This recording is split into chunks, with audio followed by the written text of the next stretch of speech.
Hello दोस्तों, आज की कहानी का नाम है सोने की चूड़ियाँ। अपने मन की इन भावनाओं को शब्दों में व्यक्त करना बहुत मुश्किल है मेरे लिए, पर घर में जहाँ भी तुम होती हो, तुम्हारी चूड़ियों की खनखनाहट मुझे वहीं खींच लाती है। संगीता की आंखों से अविरल आंसू बहे जा रहे थे। वो एकटक अपने हाथ में रखी सोने की चूड़ियों को देख रही थी, जो अभी अभी कुणाल देकर गया था। संगीता की आंखों के मोती चूड़ियों के टुकड़ों की तरह गालों से सरकते हुए जमीन पर गिरने लगे, पर उनके टूटने की आवाज़ को आज सिर्फ संगीता ही सुन सकती थी। संगीता की दृष्टि सामने रखे अपने चूड़ीदान पर अटक गई, जिसमें चूड़ियों की रंगीन कतारें बार बार उसे स्मृतियों के विविध रंगों में धकेल रही थी, और वह खुद को घड़ी के पेंडुलम सा विवश महसूस कर रही थी।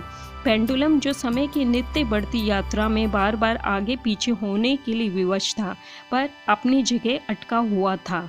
स्मृतियों में जा पहुंची संगीता याद कर रही थी जीवन का वो समय जब वो और अशोक विवाह के बंधन में बंधे थे।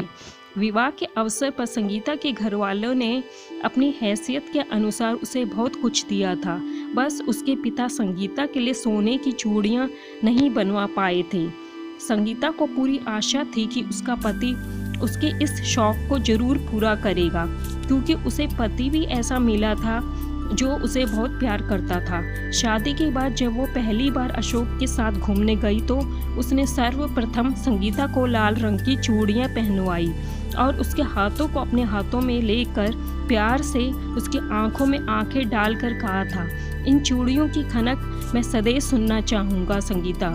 तुम हमेशा अपनी कलाई रंग बिरंगी चूड़ियों से भरी रखना। अशोक अक्सर संगीता से कहते, तुम्हारी चूड़ियों की खनक मेरे लिए मंदिर में बजते घंटे के समान है, जो मेरे मन में अलग ही तरह की तरंगे उत्पन्न कर देती हैं। अशोक बोले, अपने मन की इन भावनाओं को शब्दों में व्यक्त करना बहुत मुश्किल है मेरे लिए, पर घर में जहाँ भी तुम होती हो, तुम्हारी चूड़ियों की खनखनाहट मुझे वहीं खींच लाती है। संगीता को तो स्वयं भी चूड़ियों का अत्यधिक शौक था। उनके बिना वह अपने श्रृंगार को पूर्ण ही नहीं मानती थी। वास्तव में शौक तो उसे अपनी सोने की चूड़ियों का था, पर उसकी ये इच्छा पूरी ही नहीं हो पा रही थी, तो वह कांच की रंग बिरंगी अलग अलग डिज़ाइन की चूड़ियाँ खरीद कर अपने इस शौक को पूरा करती थी। अशोक की भी बहुत इच्छा होती थी कि वह संगीता को सोने की चूड़ियाँ लेकर दे, पर चाह कर भी वो इतना पैसा जमा नहीं कर पा रहा था। हर वर्ष करवा चौथ पर अशोक संगीता को चूड़ियाँ दिलवाने की सोचता, पर संयुक्त परिवार में इतना पैसा बचता ही कहाँ था। हर महीने घर का कोई ना कोई खर्चा मुंह फाड़े खड़ा होता था। अक्सर अशोक मन मसोस कर रह जाता, क्योंकि ओवर टाइम के बाद भी वह इतना पैसा नहीं बचा पाता कि संगीता को चूड़ियाँ दिलवा पाए। संगीता भी पैसा बचाने के लिए दिन रात चक्कर घिन्नी की तरह घूम घूम कर काम करती थी। घर की सफाई, कपड़े, बर्तन, 2 समय का खाना और भी घर के छोटे छोटे कई काम होते थे, जिन्हें वह खुद ही निपटा देती थी, ताकि काम वालियों पर व्यर्थ पैसा ना उड़े। वो इन सब से बचने वाले पैसों को अपनी चूड़ियाँ लेने के लिए जमा करना चाहती थी। संगीता को सोने की चूड़ियों का इतना शौक था कि उसे पूरा करने के लिए वह लोगों के कपड़े सिलकर भी पैसे जोड़ती थी, पर वह सारी बचत किसी न किसी खर्चे के समय निकालनी पड़ जाती थी।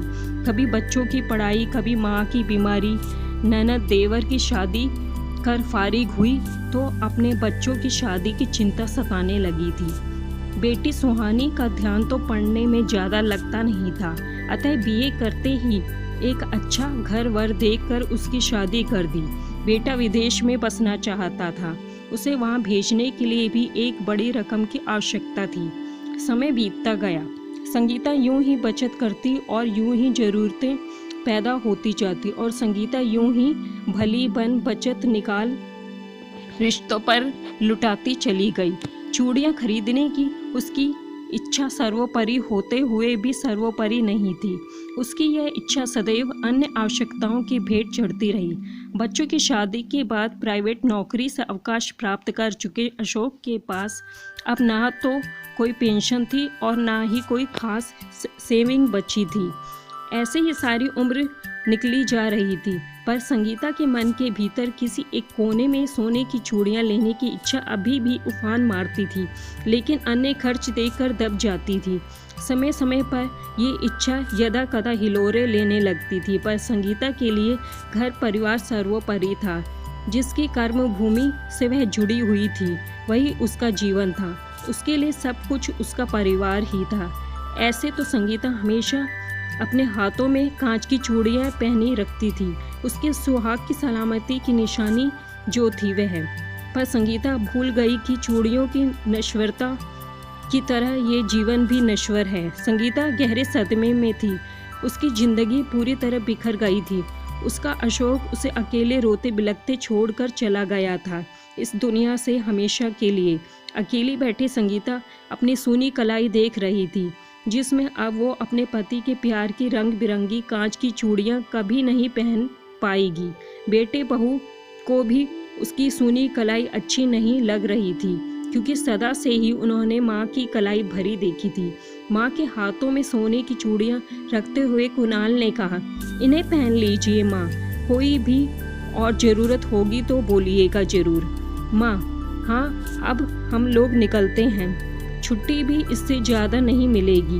व्यथित हृदय से सोने की चूड़ियां अपनी कलाई में देख संगीता सोच रही थी, ये चूड़ियां उसे किस कीमत पर मिली हैं?